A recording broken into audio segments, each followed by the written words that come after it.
déjà. Le plus difficile au niveau du gombo, les gens vont même rire, c'est la récolte. C'est la récolte. Quand vous avez un grand espace, si vous n'avez pas la main d'œuvre pour récolter, c'est vraiment pénible. Parce que vous devez avoir la main d'œuvre disponible. Imaginez que vous devez cueillir par exemple 20 sacs tous les 3 jours. Et à vous seul, vous ne pouvez pas cueillir facilement 20 sacs. Donc il faut avoir une main d'œuvre disponible pour toujours récolter à tout moment.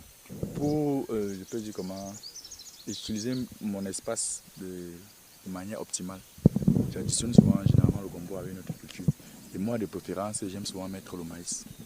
Le maïs, pourquoi le maïs? Parce que le maïs aussi, en saison sèche, il se vend aussi très bien. Et aussi, je peux dire qu'il est compatible avec le gombo. Généralement, il y a des gens qui mettent souvent je pense bien le piment. Mais moi, je préfère souvent le maïs. Bon, parce que aussi le maïs aussi, c'est moins d'entretien phytosanitaire. Donc, et il utilise aussi les mêmes produits d'engrais phytosanitaire que le gombo. Donc, ce qui fait que si je mets un engrais foliaire, c'est le même engrais foliaire qu'on utilise pour le maïs, qu'on peut aussi utiliser pour le gombo, vice versa. Donc, par exemple, ici, voici les cas. Introduit ici. C'est là, je mets mon maïs. Donc, imaginez-vous, vous avez un espace comme celui-ci, 1000 mètres carrés sur 3 mois, 10 000 francs par exemple. Vous vous rendez compte que vous pouvez mettre 2 cultures. Donc vous voyez, c'est bon au niveau de votre loyer que vous avez à rentabiliser. Donc vous voyez que, imaginez le marché. Imaginez vous arrivez au marché avec le maïs frais, un 15 janvier. Imaginez un peu. Le gombo est rentable et il est moins délicat que la tomate. C'est ce que je conseille aux gens. Bon, je ne sais pas, j'en allais pas faire la tomate. Le gombo est moins délicat que la tomate. Il a moins de maladies que la tomate. Je prends un cas. Il a moins de maladies que la tomate. Il a moins des attaques que la tomate, la pastèque, donc un peu ces autres cultures maraîchères là. Donc c'est ça la particularité avec le gombo. Il a moins d'attaques que ça.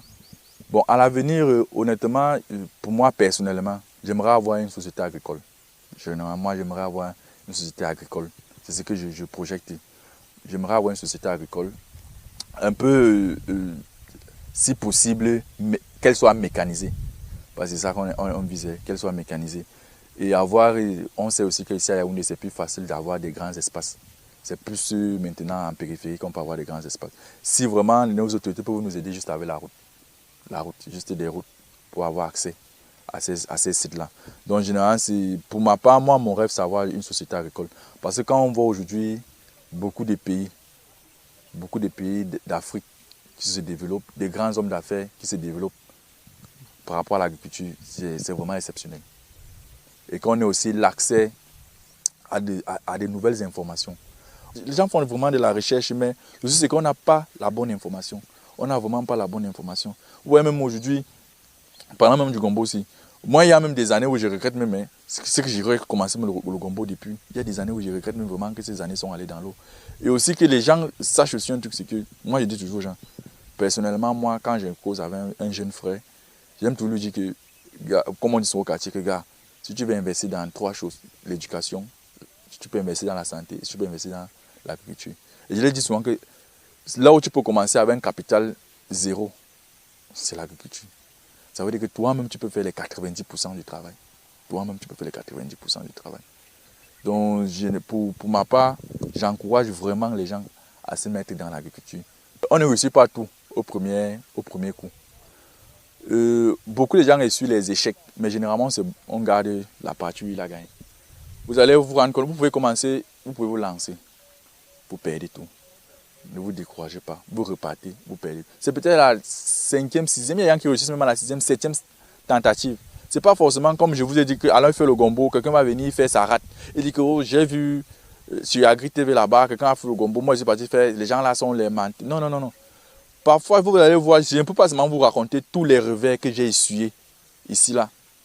Je ne peux pas seulement vous raconter tous les revers que j'ai essuyés ici, avant de commencer à maîtriser au moins. Parce que si vous dites que non, le gombo donne l'argent, c'est vrai, le gombo donne l'argent, mais la partie technique qu'il y a derrière, c'est où j'ai vraiment beaucoup échoué. Et j'ai aussi perdu aussi beaucoup d'argent aussi là-bas. Donc avant que maintenant, j'essaye déjà de remonter la pente. Donc je dis aux gens, il faut souvent patienter. Tout ça pourquoi? Parce que j'avais pris le problème du mauvais côté. Au lieu d'abord d'aller me former, apprendre comment ça... Moi, je suis seulement venu parce que j'ai suivi que ça donnait l'argent. Donc, ce que je dis aux gens, c'est que allez d'abord vous former. Vous former, lisez beaucoup et rapprochez-vous aussi des gens qui l'ont déjà fait. Ça permet en sorte de traverser beaucoup d'étapes rapidement. Et aussi, je dis toujours aux gens, bon, comme nous les Camerounais, on aime dire que nous on connaît tout. Donc, évitons cette mentalité-là. Cherchons à connaître que ça se passe comment, on fait ça comment, à quel niveau, apprenons à être suivis. Donc, c'est ça.